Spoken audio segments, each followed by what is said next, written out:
seorang pun yang mau menyerahkan dirinya untuk disalibkan, menggantikan dosa setiap kami Tuhan. Kasih yang tanpa syarat itu, itulah kasih agape yang selalu menggetarkan jiwa kami. Terima kasih Tuhan, oleh karena penyaliban-Mu Tuhan, dan oleh karena kebangkitan-Mu, kami juga ikut dimuliakan Tuhan. Oleh karena Engkau telah bangkit, kami semua menaruh pengharapan. Betapa mulia dan berharga pengorbanan kasih sempurna. Tiada dapat tergantikan selain Ku berikan hidup ini. Betapa mulia dan berharga puji Tuhan. Biarlah semua yang bernafas bersorak-sorai dengan kemenangan kita Tuhan. Biarlah semua yang bernafas menaruh pengharapan.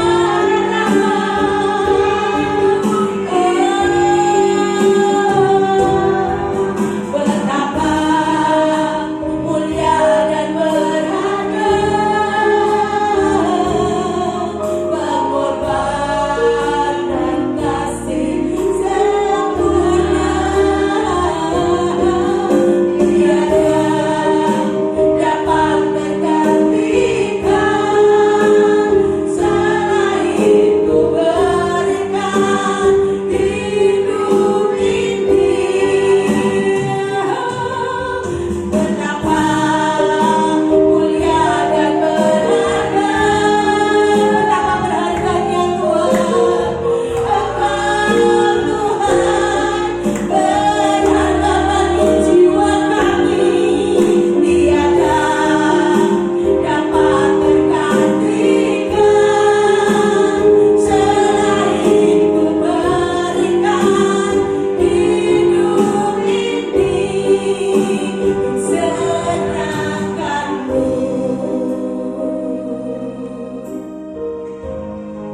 Terima kasih Tuhan.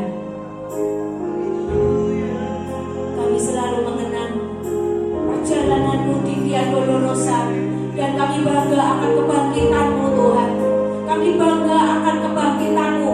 Itulah kemenangan jiwa kami, itulah pengharapan kami yang baru Tuhan.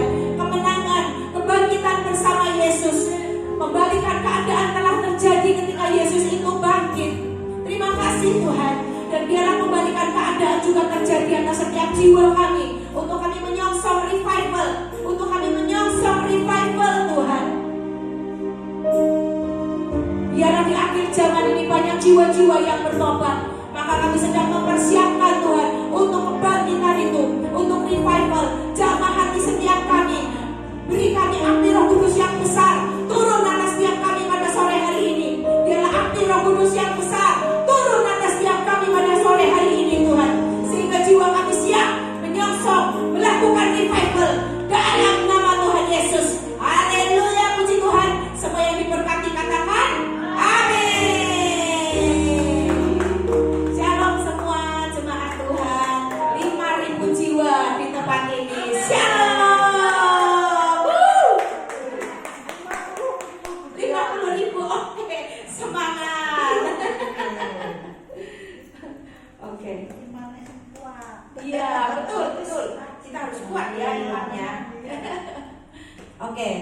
Sore hari ini kita akan membahas tentang mematikan kedagingan bagi revival, ya. Mari kita buka Galatia 5. Yang bawa Alkitab silakan buka Galatia 5 ayat 16 sampai 26. Galatia 5 ayat 16 sampai 26. Ya, saudara, revival tidak bisa terjadi jika orang percaya hidupnya kedagingan, ya. Revival itu, ya, Galatia 5 ayat 16 sampai 26. Kebangkitan atau revival itu harus dimulai dari hidup yang taat. Dimulai dari hidup yang taat, hidup yang dipenuhi Roh Kudus, hidup yang dipimpin oleh Roh Kudus. Ya, karena kita ini tawanan Roh Kudus. Ya, kita bukan manusia yang bebas. Ya, kita bebas dari setiap kuk. Ya, kita orang yang dimerdekakan, tapi kita ditawan oleh Roh Kudus yang menyelamatkan kita. Sehingga waktu kita dimiliki oleh Roh Kudus, itu ibarat seperti kita itu dimiliki oleh seorang majikan. Ya, kita sudah dibayar lunas, dibeli oleh seorang majikan. Waktu kita mau diambil, waktu kita mau direbut, waktu kita mau dijarah, ya, dijadikan budak oleh pihak lain yang bukan majikan kita, maka majikan kita akan maju. Ya, maka majikan kita akan maju, akan memperjuangkan, ya, mengambil kembali budakku, ya kan? Nah itu sama. Kita ini tawanan Roh Kudus. Jadi kita ini orang yang dipenuhi oleh Roh Kudus, oleh Roh Allah. Ya, kita milik Allah, sudah dimateraikan oleh menjadi milik Allah. Ya, jadi nggak bisa diambil oleh roh lain selain Roh Allah. Ya, selain Roh Kudus. Ya, kita harus bangga jadi milik Allah. Kita harus bangga jadi tawanan Roh Kudus, sehingga tidak ada yang bisa menjamah kita. Kalau kita nggak membuka hati, kita nggak membuka celah, nggak ada yang bisa menjamah kita lalu mencelakakan kita. Galatia 5 ayat 16 sampai 26. Ya. Jadi untuk mematikan daging, kita perlu masuk doa puasa atau doa peperangan. Ya. Untuk mematikan daging, kita harus mulai mengendalikan diri, ya, mengendalikan jiwa, karena peperangan itu ada di jiwa yang terutama, ya, di tubuh jiwa roh. Tapi untuk mematikan kedagingan, kita harus peperangannya di mana? Di jiwa kita. Itu harus kita kendalikan. Jiwa itu apa? Pikiran, perasaan, kehendak, ya. Itu kita harus kendalikan, ya, benar-benar masuk dalam peperangan rohani untuk mengendalikan keinginan mata, ya, yang adalah biasanya tipuan. Keinginan mata itu beda dengan keinginan Roh Kudus, ya. Dengan keinginan mata itu adalah keinginan daging, dan di mana di situ beda dengan keinginan Roh Kudus. Revival itu harus dipimpin oleh Roh Kudus, ya. Oleh karena itu, kenapa kita harus minta dipenuhi dengan Roh Allah, dengan Roh Kudus dan 7 Roh Allah, yaitu Roh Tuhan sendiri, Roh hikmat dan pengertian, sehingga kita melakukan segala sesuatu dengan pengertian. Kita membaca firman dengan pengertian, kita membantu orang lain dengan pengertian, dengan hikmat, ya. Kita menolong orang lain, kita mendoakan orang lain juga dengan pengertian, ya. Bukan ngawur, orangnya masalahnya apa, doanya apa, ya. Itu ngawur, ya. Maka kita harus dipenuhi dengan yang ketiga tadi, roh pengertian, roh hikmat dan pengertian. Lalu mulut kita juga dipenuhi dengan roh nasihat yang lemah lembut, ya. Terus kita juga harus mengenal. Untuk kita dipenuhi Roh Kudus dan kita bisa merasakan, ya, manifestasi kehadiran Allah. Aku ini sudah penuh Roh Kudus belum? Ya, kita bisa mengecek sendiri bagaimana, apakah jiwaku sudah penuh Roh Kudus? Apakah ada manifestasi Allah dalam jiwa kita? Yaitu kita harus mengenal dengan benar bagaimana Allah kita.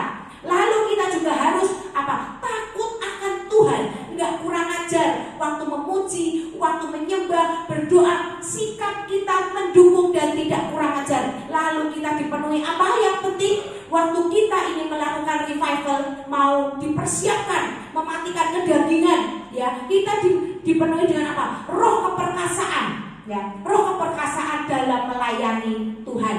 Yaitu salah satunya prosesnya adalah mematikan kedagingan, ya, nggak ngubar-ngubar kedagingan terus, ya. Mari kita buka yang mulai ayat 16, ya. Maksudku ialah hiduplah oleh roh, maka kamu tidak akan menuruti keinginan daging. Orang yang dipenuhi oleh Roh Kudus pasti otomatis dia akan menyukai apa yang Roh Kudus sukai, apa yang Roh Kudus lakukan. Yaitu apa? Salah satunya suka menyendiri. Suka menyendirinya bukan baper, bukan suka menyendiri terus yang aneh-aneh, enggak. Suka menyendiri lalu melakukan saat teduh. Ya, baca Alkitab sampai berjam-jam, malam itu bisa sampai 2 jam ya. Kalau enggak bangun pagi nyanyi nyembah Tuhan itu enggak kerosok, nyanyi terus tiba-tiba udah 1,5 jam ya kan, udah 1 jam. Nah itu orang yang dipenuhi Roh Kudus itu suka banget. Seperti itu tuh suka banget. Itu salah satu tanda manifestasi ada Roh Kudus dalam jiwa kita ya. Lalu yang kedua, suka menyembah dan suka doa ya. Dikit-dikit berdoa, dikit-dikit berdoa. Di jalan lagi nyupir, tahu-tahu ada orang ritingnya kanan beloknya ke kiri ya kan. Nah, ya itu biasa dilakukan ibu-ibu ya.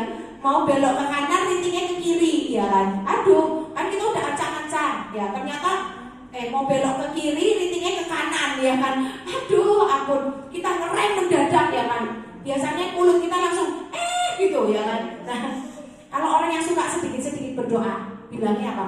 Tuhan, ya ampun Tuhan, ampuni Tuhan, selamatkan orang itu Tuhan, selamatkan orang itu. Kenapa? Karena kita tahu, karena kebodohan dia bisa celaka, bisa patah tulang, bisa mati, ya kan? Bahkan bisa mencelakakan orang lain. Nah kalau orang yang suka dikit-dikit berdoa, mendoakan orang itu, nggak marah-marah, munek-munek, misui-misui, tapi akan bilang, Tuhan, selamatkan orang itu Tuhan. Dia bodoh Tuhan, buat dia pintar. Nah, dikit-dikit berdoa. Itu ya contohnya. Lalu apa? Urapannya bisa dilihat dari wajahnya dan bisa dirasakan. Ya, ada urapannya. Wajahnya itu selalu ceria, bersinar, suka senyum. Ya, orang yang diurapi itu bukan orang yang tanpa masalah, saudara. Orang yang diurapi itu malah banyak masalah. Kenapa? Karena kita harus naik ke next level. Orang yang diurapi adalah orang pilihan Tuhan. Ya, orang pilihan Tuhan itu orang yang diurapi. Jadi semakin orang itu diurapi, jangan heran kalau engkau malah tambah banyak masalah. Kenapa? Karena kita harus praktek iman. Waktu engkau kena masalah terus, engkau merasa aku ini udah benar, aku udah suka berdoa, aku sudah merasa ada Roh Kudus dalam diriku. Tapi kenapa masalah datang bertubi-tubi? Itu berarti imanmu sudah benar, hidupmu sudah benar, perilakumu, pemikiranmu sudah benar. Karena apa? Engkau ada di tempat yang benar juga. Yaitu untuk apa? Engkau ada di satu sekolah yang sekolah itu adalah sekolah militer untuk terus naik pangkat. Dari pangkat apa naik lagi, ujian lagi, pencobaan lagi, naik lagi sampai akhirnya kita berada di level atas, di level pemimpin. Terus naik lagi di level raja-raja, ya kan? Nah itu ya, ajaib kan Tuhan. Kalau orang yang dipenuhi Roh Kudus, orang yang diurapi Tuhan, itu tetap tenang dalam setiap masalahnya. Percaya nggak? Coba lihat di sekeliling kita, ya, hamba-hamba Tuhan.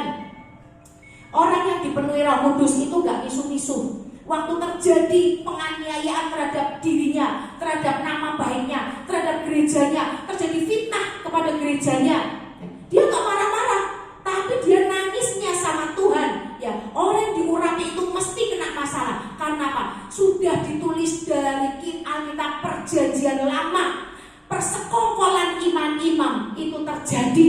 Ya, persekongkolan imam-imam itu terjadi. Sudah ditulis, jadi jangan heran kalau orang yang diurapi Tuhan, contohnya siapa di Perjanjian Lama? Yesus. Yesus itu waktu penginjilan, waktu dia terjun ke pelayanan cuma 3,5 tahun, dia diludahi kemana-mana, ya kan? Mau dibunuh, imam-imam yang sudah ada, yang sudah nyaman dengan gerejanya itu takut sama Yesus, karena Yesus menelanjangi pekerjaan iblis, karena Yesus membuka topeng-topeng pelayan Tuhan, sehingga persekongkolan imam-imam terjadi, lalu membunuh Yesus. Ada yang Yesus lewat, Yesus diludahi, ya kan? Yesus mau dilempari batu, bersekongkol, ya ini. Tapi Yesus tetap apa? Tetap tenang. Dia tenang, ya. Dengan kuasanya dia berdoa, lalu mundur pelan-pelan, menjauh, menghilang. Jadi mereka tidak bisa menemukan Yesus, karena belum waktunya Yesus disalibkan. Gak bisa, karena apa? Ada perlindungan Allah. Orang yang diurapi Tuhan, seberapapun dia dianiaya, Tuhan sendiri yang berhadapan dengan orang itu. Ya, amin, ya kan? Maka kita bangga banget, ya kan? Kalau kita kena masalah, kita mengeluh apa bangga?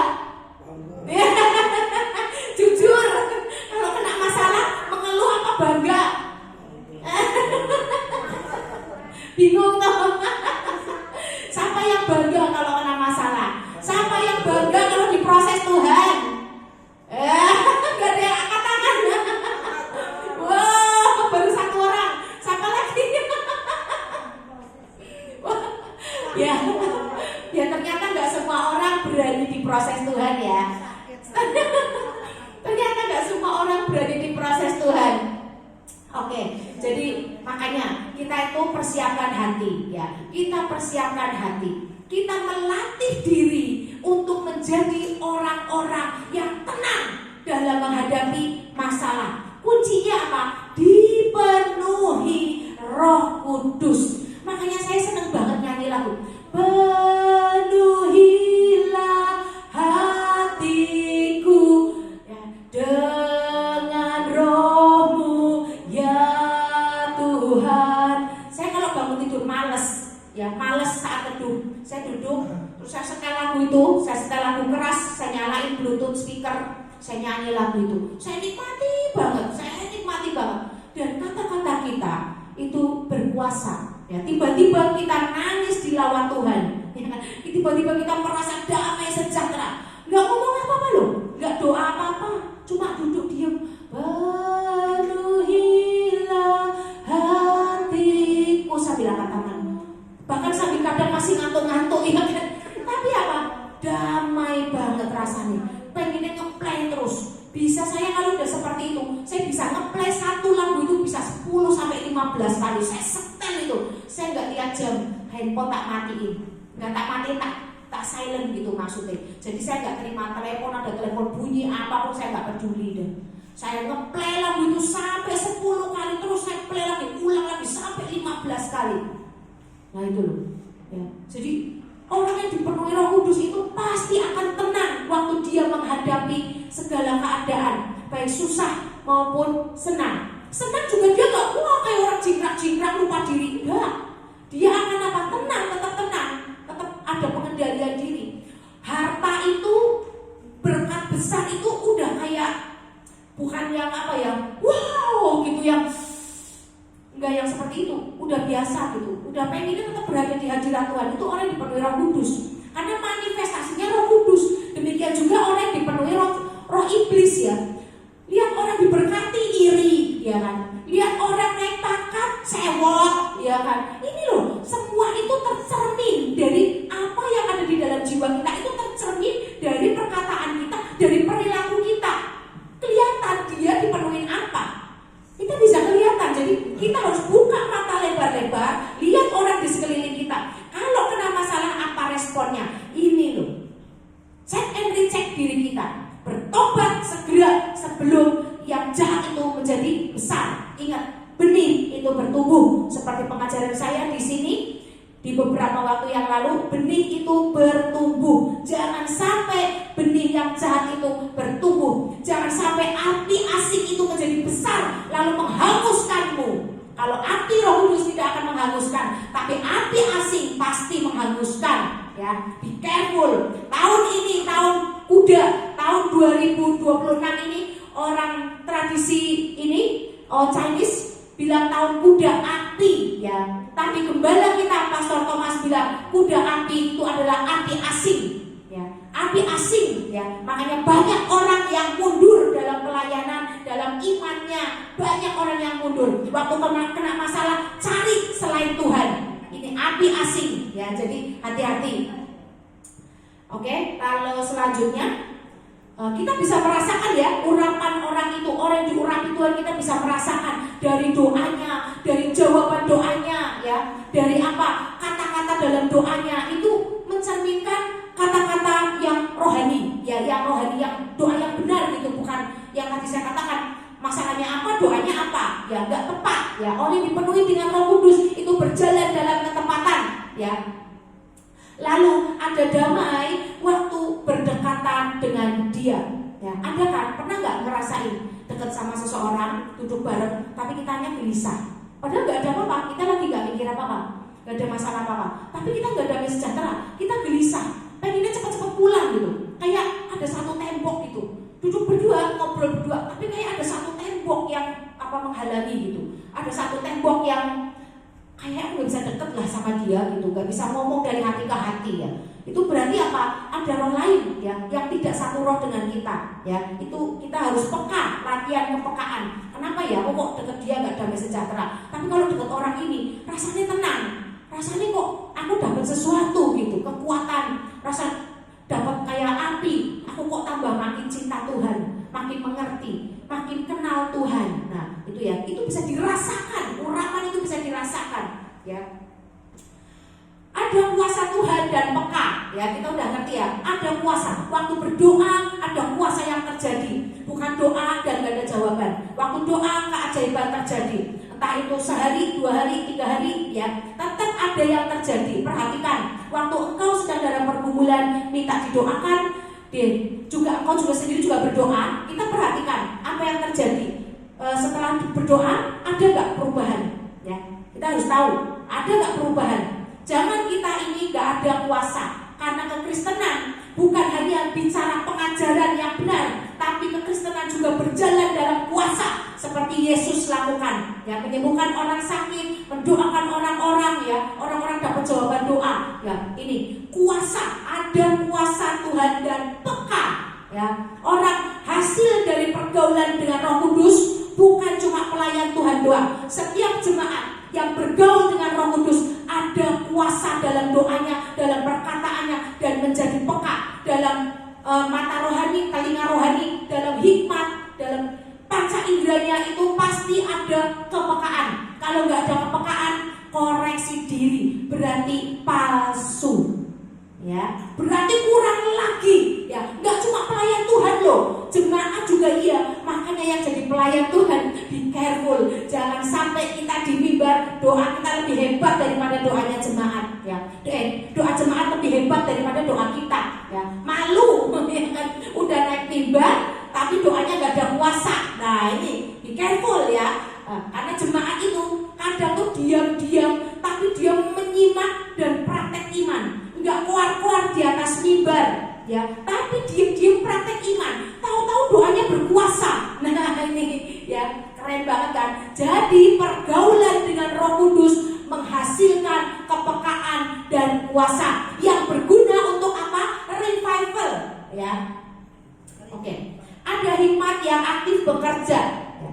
Ada hikmat yang aktif bekerja ya, atas orang-orang yang dipenuhi Roh Kudus ya. Dia bisa mematikan daging. Kenapa? Karena ada Roh Kudusnya. Ada hikmat yang bekerja, ada hikmat yang memimpin, ada Roh Kudus yang menegur. Udah cukup, jangan serakah. Mau makan pesannya orangnya cuma 2, pesannya 5 macam. Lah ini gak serakah ya kan. Nah ini Roh Kudus itu menegur saudara ya. Kemarin yang dengar khotbah saya di Morning Blessing, di Morning Blessing hari Sabtu, saya kesaksian banyak di situ ya. Jadi waktu saya pertama dengar suara Tuhan adalah apa? 1 disuruh menabur, yang kedua ditegur Tuhan. Ditegur terus sampai saya menjadi benar. Nah itu. Yang salah langsung Roh Kudus tegur, yang salah Roh Kudus tegur. Memang saya mendengar banyak suara, tapi suara yang benar-benar suara Tuhan adalah yang menegur. Karena apa? Waktu saya, iya Tuhan, oke Tuhan.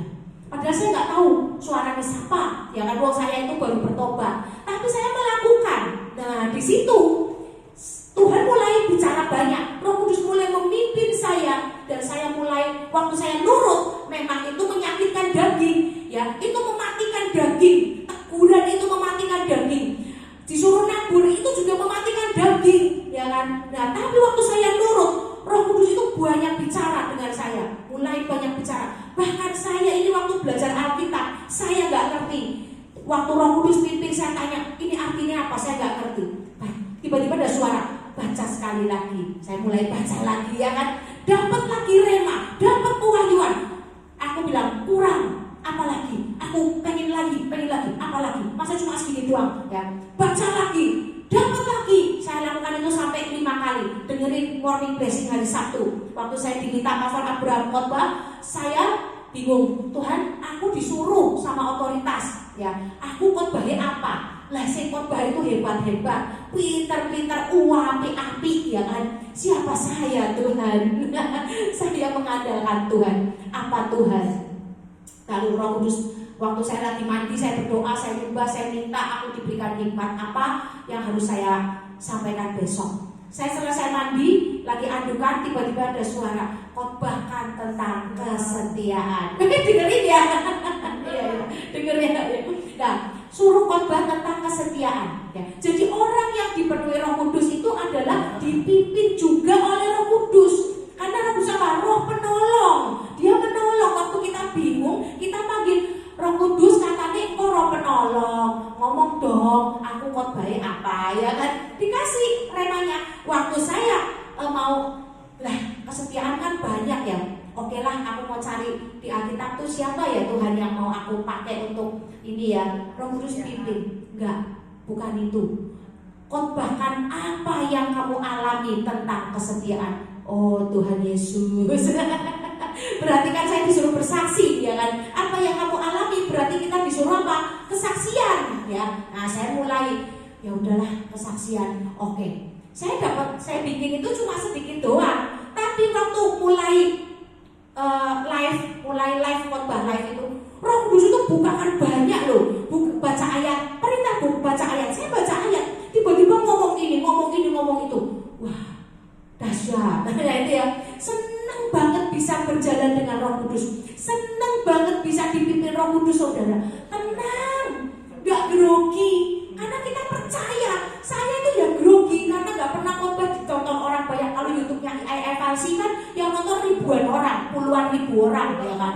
Subscribernya aja 24.000, ya kan. Apa gak grogi, ya kan. Lah lek salah piye, ya kan. Dan karena kita percaya kepada pimpinan Roh Kudus, sudah biasa dengan berjalan dituntun Roh Kudus, maka Roh Kuduslah yang akan menuntun, ya. Makanya apa? Ada hikmat yang nanti bekerja, ya. Kita tahu apa yang Tuhan mau. Saya mau ambil tokoh Alkitab, Roh Kudus bilang enggak, khotbahkan apa yang kamu alami. Nah itu loh, tahu apa yang Tuhan mau, ya. Makanya kalau kita mematikan daging, kadang tuh kita tuh nggak berhikmat. Megang uang ke mall, ya kan? Wah, ini uang lebih enak, aku mau pakai apa ya? Kuliner pertama kali, ya kan? Lah, disitulah Roh Kudus bekerja. Kuliner ya kuliner, secukupnya. Banyak orang yang nggak bisa makan, berhikmat. Masa-masa kesesakan, berhikmat. Akhirnya apa? Ya udah makan secukupnya. Lah dilalah, perutnya ya nggak bisa muat. Ya kan kita biasanya kayak gitu sama teman, sama keluarga ya. Ya nggak bisa muat, mau lagi kayak udah sedikit aja udah kenyang banget gitu. Ya itu loh kalau pimpinan Roh Kudus tuntun itu nggak ada apa ya? Ada pengendalian diri gitu, nggak yang sampai wah gimana? Ada pengendalian diri, ya. Terus kita bisa, jadi kita waktu kita pengen ya, apa yang Tuhan mau kita bisa ngerti. Latihannya apa? Latihannya coba ngerti nggak apa yang pemimpin di atas kita mau. Siapa misalnya? Suaminya itu kita pengennya apa sih? Nah kita tuh belajar ngerti. Waktu kita bisa mengerti, suaminya bisa mengerti apa yang istri mau. Istri belajar mengerti apa yang suami mau, ya. Waktu kita terlatih dalam hal itu, ya, kita punya kode-kode rahasia. Cuma lihat, cuma kata-katanya diajak, yuk Bi, pergi yuk, makan yuk, cuma gitu doang tuh. Gak ada kata-kata, cuma terus diam. Nah kita ngerti, gak mau dia. Nah itu loh ya. Jadi kita tuh bergaul sama Tuhan itu, bergaul dengan Roh Kudus, kita harus tahu apa yang Tuhan mau. Caranya gimana? Belajar mengerti otoritas di atas kita. Waktu kita bisa mengerti otoritas di atas kita, apa yang dia mau, kita tahu perasaannya dia lagi kenapa, ya, kita akan apa? Bisa mengerti hati Tuhan. Kita bisa mengiring Tuhan. Lah kalau mengiring suaminya aja berantem terus, gimana bisa ngerti hati Tuhan? Nah itu ya. Jadi kita semua belajar, ya. Kita semua belajar ya, bahwa kita harus mengerti hati Tuhan. Caranya apa? Gak usah muluk-muluk pada ketawa ya. Gak apa-apa, kita juga belajar ya. Saya juga bukan orang yang sempurna. Saya juga kadang berantem ya, cekcok mulut ya. Gak cuma kalian, saya juga ya. Tapi saya juga belajar untuk mengerti. Ya udahlah, suaminya gak mau, ya udah ya kan. Mengerti hati anak ya, itu juga penting ya. Jadi untuk bisa harmonis dalam hubungan yang harmonis terjadi dengan keluarga, pasti hubungan dengan Tuhannya benar. Kalau hubungan dengan keluarga aja belum benar, bagaimana kita mau benar dengan Tuhan? Ya, jadi itu loh. Roh Kudus itu sifatnya teratur, saudara. Ya, kita jangan muluk-muluk. Aku mau mengiring Yesus, nabur yang banyak, tapi keluarganya berantakan. Ya kan? Kayak khotbah saya kemarin di morning blessing ya. Jadi jangan sampai kita tuh hebat di mimbar, tapi keluarganya berantakan. Yaitu apa? Kutuk, ya. Kutuk dan berkat berjalan bersama-sama. Ekonomi diberkati Tuhan, tapi anaknya kepahitan, anaknya maut-maut. Itu harus introspeksi diri. Suaminya kepahitan, ya. Itu harus introspeksi diri. Itu namanya kutuk dan berkat berjalan bersama-sama. Tuhan gak mau seperti itu. Roh Kudus tidak seperti itu, ya. Makanya kemarin Tuhan bilang kesetiaan itu sesuatu yang sesuatu dapat sesuatu yang berharga banget loh bagi saya. Ya, Roh Kudus bukakan waktu saya merenungi. Gak usah muluk-muluk nabur yang gede, ya. Itu berarti orang diurapi, diberkati nabur yang gede, ya. Itu diberkati Tuhan. Tapi anaknya di belakang berkati bocor, anaknya kena narkoba, misalnya, anaknya terlibat pergaulan bebas misalnya, ya kan ngeri, ya. Jangan sampai itu terjadi, saudara. Jadi kita itu seperti yang saya katakan, kita harus masuk dalam doa peperangan. Kalau kita nggak bisa masuk dalam doa peperangan, ya mesti biasanya ya kutuk itu berjalan bersama-sama dengan berkat, saudara. Maka kita harus kawal anak-anak kita, ya. Dikawal anak-anak itu dikawal dengan doa, disapu bersih semua yang jahat. Ya, kita harus berdoa, mendoakan anak kita dengan bahasa roh, ya. Bahasa rohnya bukan bahasa roh yang biasa, ya. Ini kita bicara revival dan mematikan kedagingan. Kita juga harus mematikan kedagingan dari apa? Dari kenyamanan tidur. Salah satu contohnya mematikan kedagingan bukan cuma nggak makan, doa puasa, nggak cuma itu, yaitu keluar dari kenyamanan, ya. Waktu kita bangun pagi, itu kan kenyaman banget kan, enak banget. AC-nya dingin, selimut tebel, masih pengen tidur, ya. Tapi bangun, buka selimutnya, matiin AC-nya, setel tip sambil merem-merem, senter-senter itu colokannya ya kan, disenterin, setel, masukin ke Bluetooth. Begitu musik ngeplay, roh kita langsung bangkit, dengar pujian penyembahan. Kalau orang dipenuhi api Roh Kudus langsung bangkit, melek, langsung duduk memuji Tuhan, ya kan. Walaupun ngantuk dikit-dikit, ya, tapi langsung bangkit, ya. Ini melepaskan, mematikan kedagingan, saudara, ya. Melepaskan kenyamanan. Bahasa roh panggil anak kita. Kalau kalian gak bisa berdoa, ingat Yesus ngomong, aku akan meninggalkan seorang penolong bagimu, ya kan.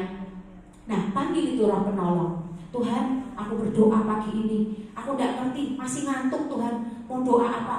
Roh Kudus berdoa buat anakku. Roh Kudus berdoa buat anakku. Sebutin namanya satu dulu, ya kan. Terus kita bahasa roh. Rohku berdoa buat anakku. Rohku berdoa buat anakku. Bahasa roh nanti kesambung. Langsung lidahnya kayak melengkung, kayak keriting itu loh ngomong dewi. Ya kan? Pernah nggak kayak gitu? Langsung ngomong sendiri. Nanti nyebut nama anak. Vincent, bla bla bla bla bla bla, Vincent, bla bla bla bla bla, Vincent. Itu yang saya alami, saudara. Waktu saya mengalami seperti itu, tahu gak? Anak saya yang lagi padam, lagi rasanya kok, aku capek banget nih, kesel banget, kerjaannya rame, kesel, kerjaannya sepi, telepon mami, tapi aku kesel banget Tismi, aku tak tidur ya Mi, yowes. Nah, saya berdoa, paginya saya berdoa bahasa roh. Nah, waktu saya tilawah Tuhan seperti itu, apa tahu anak saya tuh telepon. Saya telepon, gimana Sen? Udah enak kan? Iya, sembuh, aku bangun tidur sembuh, enak banget. Puji Tuhan, udah aman? Aman nih. Ya wes, ini kerjaannya numpuk. Wes ya, aku mau kerja lagi. Oh iya. Nah, itu anak saya tiba-tiba bangkit, saudara. Ada kan orang yang capek sampai pagi bangun juga masih capek, ya kan? Kenapa? Karena nggak didoain. Rohnya itu loyo, bawa dalam doa, kejar Tuhan sampai bisa bahasa roh, sampai lidah yang keriting-keriting bahasa roh itu. Nah itu loh, kejar sampai itu, sampai Roh Kudusnya nyebutin nama anak kita. Kita nggak ngerti ngomong apa, tapi kenyataannya waktu saya telepon nih anak udah bangkit loh, saudara. Itu pekerjaan Roh Kudus. Kita nggak ngerti ngedoa ini gimana caranya. Saya kasih tahu pengalaman saya bersaksi kesaksian saya untuk waktu saya membangkitkan roh anak saya. Itu caranya saudara, seperti itu. Ya, jadi nggak gampang memang. Makanya kita harus dipimpin oleh Roh Kudus sehingga apa yang kita lakukan itu tepat. Coba jangan minder kalau belum bisa berbahasa roh. Minta dari sekarang, minta sama Tuhan. Ya, sebentar lagi apa? Kebangkitan Tuhan kan. Sebentar lagi pencurahan Roh Kudus kan. Nah, minta dari sekarang. Doa pagi, siang, malam minta. Tuhan, aku pengen bisa bahasa roh kayak yang Budian ngomong itu loh Tuhan. Ngomong, minta, ikuti ibadah. Bila perlu ikuti ibadahnya Pastor Thomas Zoom. Kalau ada pengurapan dan pencurahan Roh Kudus, itu luar biasa saudara. Saya di rumah aja, waktu saya dilawat Tuhan, suruh sentuh layar monitor. Yang di rumah, sentuh layar monitor. Saya deketin laptop, saya pegang. Pertama ini biasa, kan kita pernah berdoa. Tiba-tiba waktu dia pegang layar di sana di Zoom yang Pastor Thomas, di onsite-nya Pastor Thomas, saya lihat ulang di siaran Zoom, di siaran ulang YouTube itu. Tiba-tiba saya lihat saya tuh dipegang gitu. Tiba-tiba saya cuma pegang layar monitor loh. Saya merasakan apa saudara? Manifestasi kehadiran Roh Kudus lewat Zoom itu nyata. Ada satu aliran listrik itu dari tangan saya nyentuh, masuk ke badan saya. Tangan saya langsung begini-begini. Dan tiba-tiba ini tangan kayak ada es. Ada yang pegang, dingin banget. Saya melek sedikit, gak ada siapa-siapa. Ya udah, berarti ini Roh Kudus. Habis itu badan saya rasanya sehat banget, sehat pol.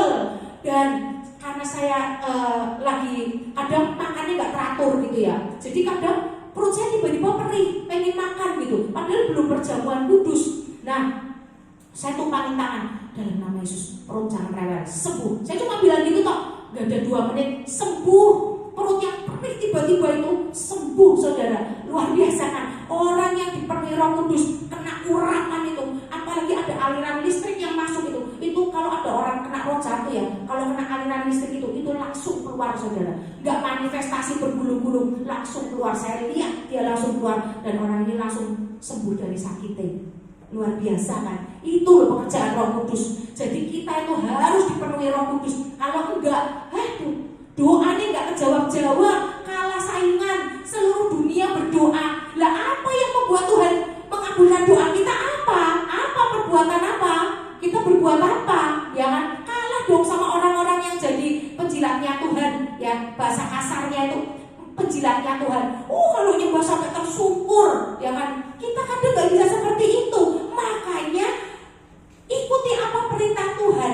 Roh Kudus diaktifkan, kejar Tuhan sampai bisa berbahasa roh. Lah kalau kita itu ya manusia, Tuhannya Roh Kudus, Tuhannya roh. Nah terus kita kalau ngomong itu kayak kalau kita nggak bisa bahasa roh saudara. Bayangin kayak kita kalau ketemu, kita pergi ke negeri Belanda, negeri Amerika gitu, ketemu orang ini ganggu, ya toh, mau kayak gitu. Nah, kalau saya mengibaratkannya itu seperti itu, makanya saya bisa merindukan bahasa roh. Kita tahu, Tuhan itu tahu apa yang jadi keinginan kita. Tapi kan kita juga punya si jahat, si pendakwa yang selalu menghalangi berkat Tuhan, yang selalu menjegal Tuhan. Jangan, dia masih berdosa, dia belum pemberesan, dia belum ini, belum itu, terus didakwa. Caranya biar doa kita nggak delay apa? Dipenuhi Roh Kudus, berbahasa roh sampai dia itu kayak saya tadi cerita kesaksian. Namanya anak disebut Vincent, bla bla bla bla bla bla bla. Tiba-tiba kita kan pengen membuktikan, bener nggak sih apa sih pengaruhnya? Saya telepon ya anak. Berkali-kali seperti itu saudara. Tiba-tiba anak saya dilawat Tuhan loh waktu tidur. Ingat Tuhan memberkati seseorang yang dikasih waktu dia tidur. Bangun tidur terobosan sudah terjadi. Kekuatan yang baru turun, ya api Roh Kudus turun sehingga dia jadi semangat, ya kan, berkatnya turun, kerjaannya rame. Nah ini loh, ya luar biasa kan kalau kita mengaktifkan Roh Kudus, tepat mengaktifkan Roh Kudus dalam ketepatan. Luar biasa, kita nggak kayak Tarsan yang ketemu orang satu dengan yang lain, ya kan. Tapi kita bisa berbahasanya ya sampai ke surga bahasa roh kita. Nah itu ya. Ini baru pertama saudara, masih banyak materinya. Ya oke, kita dengan cepat aja. Orang yang yang terakhir, yang selanjutnya, orang yang dipenuhi Roh Kudus adalah berbuah lebat dan manis, nggak kecut bagi Tuhan ya. Tidak penuh ulang, tidak busuk, tidak asam. Lalu ada pengendalian diri terhadap keinginan daging, ya seperti materi malam ini mematikan daging. Dia ada pengendalian diri untuk mematikan daging. Gimana? Galatia 5 ayat 16 sampai 26. Demikian juga sebaliknya, orang yang dipenuhi roh jahat itu pikirannya curang, karakternya juga akan jahat ya. Manifestasinya ada. Oke, kita lanjut ayat 17. Sebab keinginan daging berlawanan dengan keinginan roh, dan keinginan roh berlawanan dengan keinginan daging, karena keduanya bertentangan, sehingga kamu setiap kali tidak melakukan apa yang kamu kehendaki.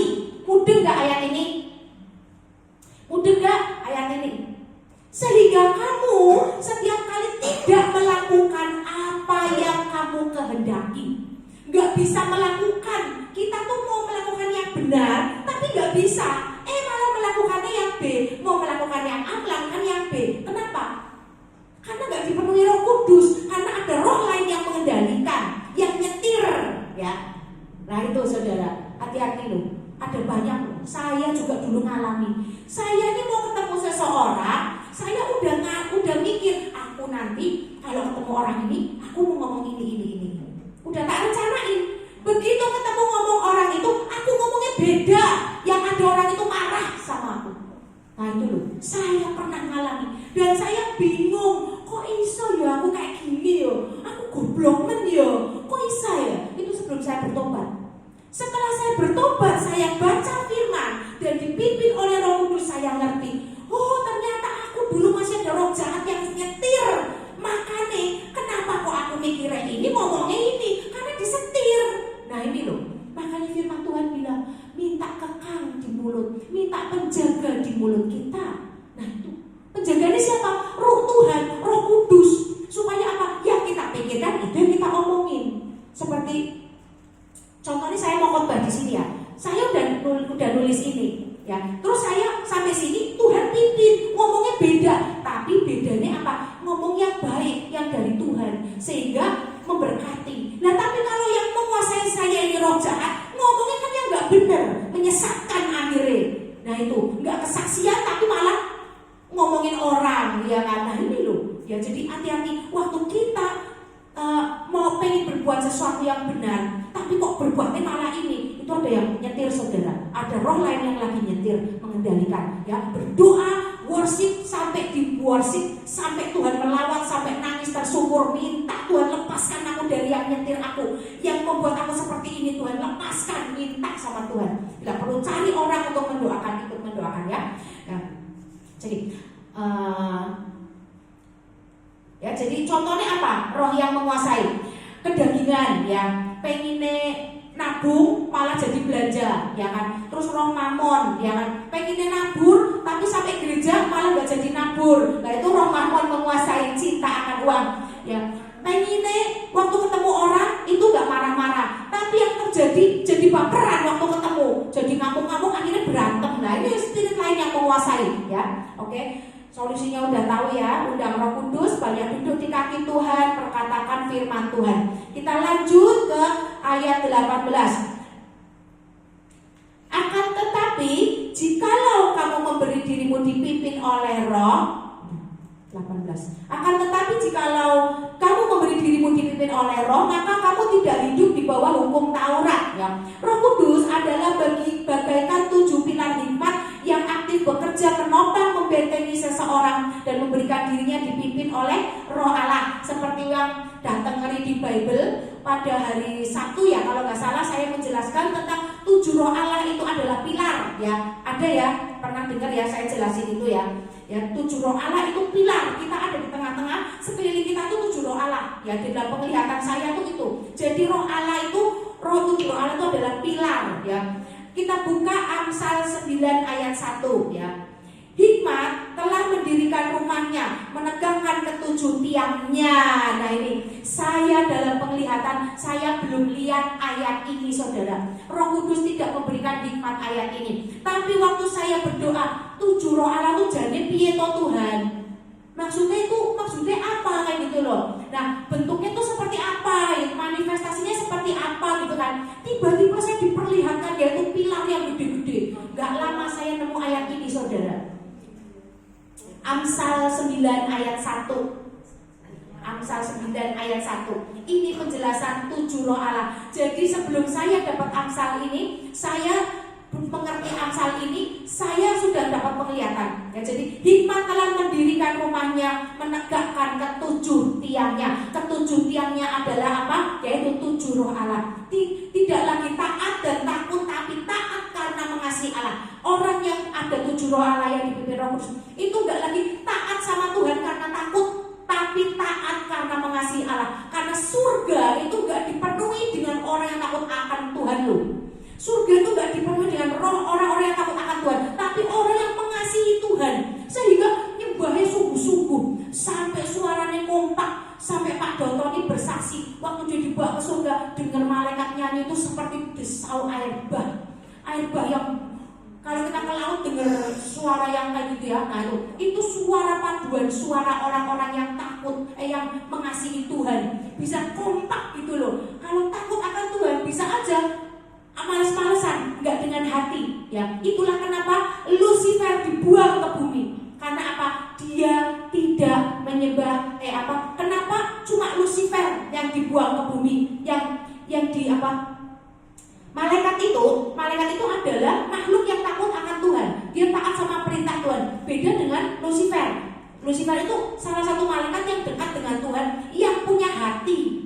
Ya, yang punya hati. Kenapa Tuhan nggak mau disembah? Maksudnya mengagung-agungkan, senang sama penyembahan malaikat? Enggak. Tapi dia mencari penyembah-penyembah yang benar di dalam roh dan kebenaran. Karena Tuhan melihat hati. Orang yang mengasihi, menyembah dengan mengasihi. Ya itu. Bedanya kita manusia dengan iblis. Iblis itu penyembahannya juga luar biasa. Tapi hatinya congkak, hatinya sombong, sehingga dibuang sama Tuhan ke bumi.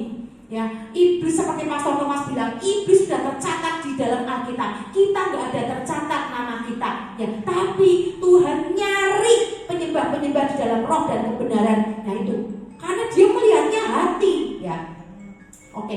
Orang dipimpin Roh Kudus tidak lagi hidup di bawah hukum Taurat, karena mereka telah beralih dari ketaatan lahiriah yang didasarkan pada ketakutan, kewajiban kepada kehidupan baru berdasarkan kasih yang jadi gak lagi hidup di bawah hukum Taurat karena ketakutan dan kewajiban, tapi sudah kepada kehidupan baru yang berdasarkan kasih karunia dan berdasarkan pimpinan Roh Kudus dalam Kristus. Ya, orang yang dipenuhi hukum Roh Kudus gak hidup di dalam hukum Taurat tuh. Ya, jangan sampai ya kita mengagung-agungkan bingung tentang hukum Taurat itu. Enggak. Sekarang kita sudah ada. Ya, yang kembali lagi ya, yang ngikutin pengajaran IFLC saya udah jelasin hukum seremonial, hukum sipil, dan juga hukum moral ya.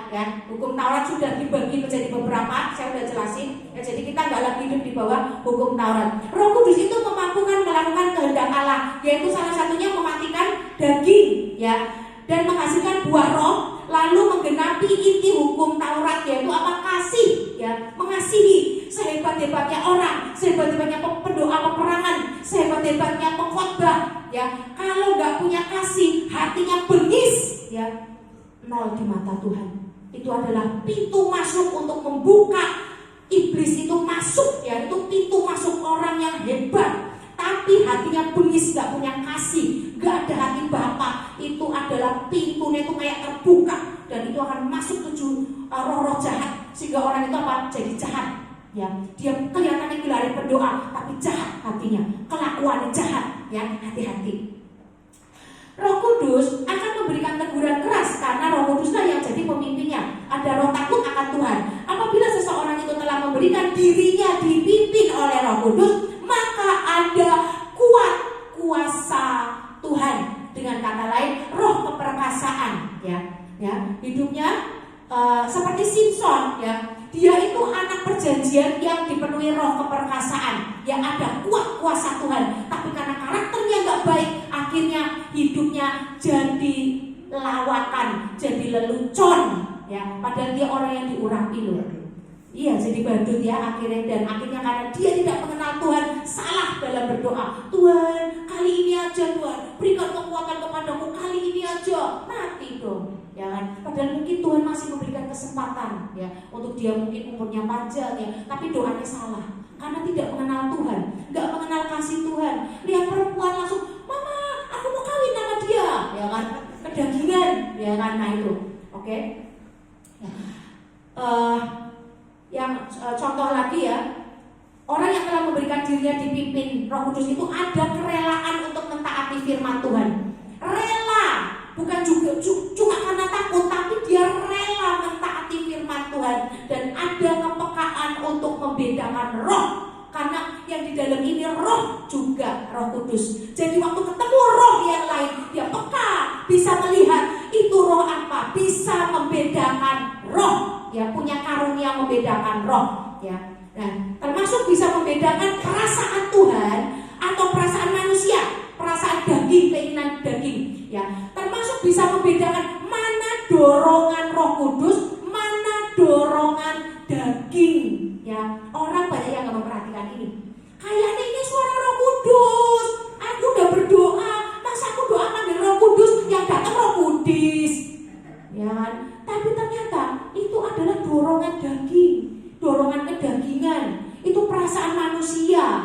Nah ini loh, be careful. Makanya perlu bergaul erat dengan Roh Kudus supaya bisa membedakan roh, punya karunia membedakan roh. Waktu gak punya karunia membedakan roh, engkau gak tahu ini siapa, setan apa iblis. Nah ini ya, gak tepat. Akhirnya apa? Kena masalah.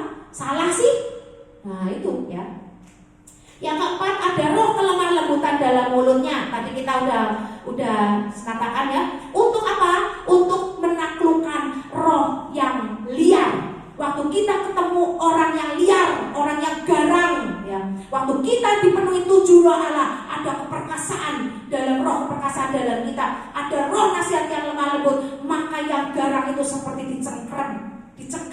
Tiba-tiba dia tidak berkutik, tiba-tiba tunduk. Karena roh nasihat, roh keperkasaan itu menaklukkan.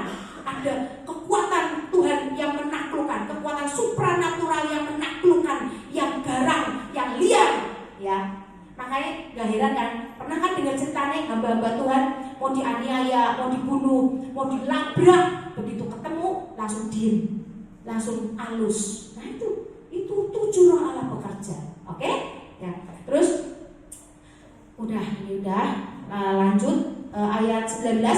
Perbuatan daging telah nyata, yaitu percabulan, kecemaran, hawa nafsu, penyembahan berhala, sihir, perseteruan, perselisihan, iri hati, amarah, kepentingan diri sendiri, percideraan, roh pemecah, kedengkian, kemabukan, pesta pora dan sebagainya. Terhadap semuanya itu kuperingatkan kamu seperti yang telah kubuat dahulu, bahwa barang siapa melakukan hal-hal yang demikian, ia tidak dapat mendapat bagian dalam kerajaan Allah.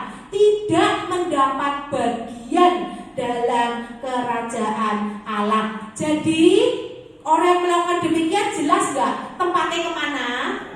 Nah ya jelas ya. Jadi kalau lihat orang seperti ini, kita gak usah tanya Tuhan tuh nanti matinya kemana Tuhan, surga apa neraka Tuhan, udah jelas ya. Di sini dikatakan ya, dengan demikian yang melakukan hal demikian, ia tidak akan mendapat bagian dalam kerajaan Allah. Berarti dalam kerajaan mana? Iblis ya. Oke, jelas ya, jawab sendiri tempatnya ada di mana ya.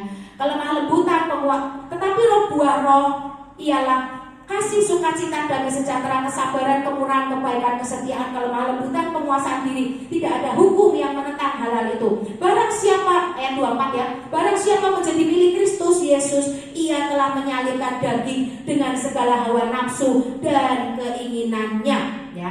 Jadi ajakannya apa? Ajakan sekarang ini, di materi ini, menyalibkan daging. Kita harus mari salibkan daging, mari sakal diri, mari mengikut Kristus, dan bekerjalah bagi revival dimanapun kita ditempatkan, dimanapun kita berada, dalam segala situasi, maupun kamu lagi bokeh, maupun kamu lagi kaya, ya kan? Nah, ia saja udah melakukan revival. Kemarin kita adain di Poltrans ya, datang hampir 200 jiwa ya, dilawat Tuhan. ya dipenuhi joy spirit, sukacita, diberikan api Tuhan. Yang loyo pasti semangat lagi, ya. Oke, ya. Khotbah keras itu untuk terjadi pertobatan saudara, ya, untuk membongkar kedok pelayan Tuhan yang munafik, ya. Jadi IFC sudah melakukan revival. Contohnya apa? Khotbah-khotbah yang keras itu revival juga, ya, supaya pelayan-pelayan yang munafik itu ngaca, ya, bertobat supaya jangan kutuk dan berkat berjalan bersama. Yang rugi siapa sih kalau ditegur marah? Yang rugi ya diri sendiri. Pelayan Tuhan tugasnya menyampaikan firman, ya. Pengkhotbah ini tugasnya menyampaikan firman. Kalau ditegur marah, ya rugi sendiri, ya. Gak akan terjadi yang baik. Yang ada kutuk dan berkat berjalan bersama-sama, ya. Masalah yang ada, ya. Jadi jangan sampai kita itu lain di mimbar, lain di bawah mimbar, ya. Bertobat dulu supaya menjadi revivalis, ya. Terus revival sudah melakukan apa? Worship rutin setiap hari Rebo. Di sini ada worship, ya kan? Yang lagi loyo jiwanya bisa datang ke sini. Yang nggak bisa nyembah di rumahnya berisik banyak orang, datang ke sini 1 jam di sini nyembah Tuhan tok. Ya, kalau engkau rindu, punya kerinduan, pasti engkau dilawat Tuhan. Ditulis namanya, ditulis, ya kan? Nah, jadi semua yang dilakukan dalam Tuhan itu tidak sia-sia asal kita kuat. Ya, seperti khotbah saya kemarin di Galatia kan ada supaya asal kita kuat, ya, jadi kita bisa menuai sampai akhir. Seperti khotbah saya di Morning Blessing hari Sabtu, saya juga sampaikan, jelaskan dengan detail bahwa kalau kita nggak kuat, kita akan mengalami kerugian besar. Ya, iblis, salah satu bentuk serangan iblis, kerugian besar. Ya, ingat hasilnya apa? Rugi besar. Ini serangan iblis. Ya, hati-hati. Oke, apalagi sudah mengadakan KKR. IFC adalah gereja yang bukan hanya kuat dalam pengajaran firman, tapi gereja yang berjalan di dalam kuasa. Buktinya apa? Kita buka 1 Korintus 4 ayat 20. Sebab kerajaan Allah bukan terdiri dari perkataan, tetapi dari kuasa. Di IFC sudah terjadi. Yang sakit banyak yang disembuhkan, yang terikat setan banyak yang dilepaskan dan dipulihkan, yang merasa pintu berkatnya tertutup banyak yang diberikan terobosan, dan terjadi berkat-berkat Tuhan itu turun. Banyak yang kesaksian ke saya, ya. Terus yang bodoh jadi pintar dengan belajar banyak hal mengenai apa? Firman Tuhan. Karena firman Tuhan itu melepaskan orang dari kebodohan, ya. Banyak doa yang nggak bisa doa peperangan jadi bisa doa peperangan, jadi berani, ya. Banyak itu, ya, yang saya sudah ajarkan, yang sudah saya muridkan, itu banyak yang berhasil, ya. Kita harus berbuah hidup kita. Yang 25, jikalau kita hidup oleh roh, baiklah kita hidup juga dipimpin oleh roh. Dan janganlah kita gila hormat, janganlah kita saling menantang dan saling mendengki, ya. Orang yang dipenuhi Roh Kudus adalah orang yang suka mematikan kedagingan lalu mencari Tuhan sungguh-sungguh, ya. Orang ini orang yang sudah melepaskan hak, ya, tidak lagi gila hormat seperti yang dikatakan di firman tadi di ayat terakhir. Dia tidak gila hormat.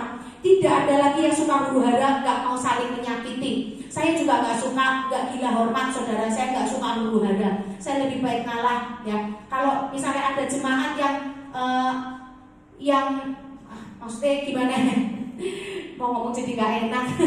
Jadi ya, kalau bagi saya, ya saudara, saya mengembalakan sedikit maupun mengembalakan banyak, saya damai sejahtera. Karena upah saya sama di mata Tuhan, 1 dinar. Yang datang sore, yang datang kerja dari pagi, sama. Upahnya berapa? 1 dinar, ya. Ada timbangan Tuhan. Apa yang kita lakukan Tuhan timbang, Tuhan hitung.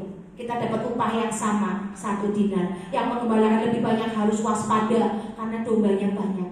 Jangan sampai dombanya pada sakit lalu mati, ya. Yang mengembalakan sedikit, berbahagialah, masih bisa dikembalakan 1 persatu, ya. Kalau yang udah banyak kan kadang gembalanya udah gak bisa nanganin kan, akhirnya banyak domba yang mati rohani, ya kan. Yang dibaru kembangan sedikit, berbahagialah. Kalian bisa tanya terus ke saya bimbing 1 persatu, mumpung masih sedikit, oke? Semangat, diberkati, oke. Mari kita berdoa. Terima kasih Tuhan. Karena lapas syakana layar karena syedededede. Terima kasih Tuhan, karena masyarakat. Kita naikkan doa, penuhi dengan Roh Kudus lagi, ya. penuhi jemaatmu dengan Roh Kudus-Mu Tuhan.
Doa syafaat.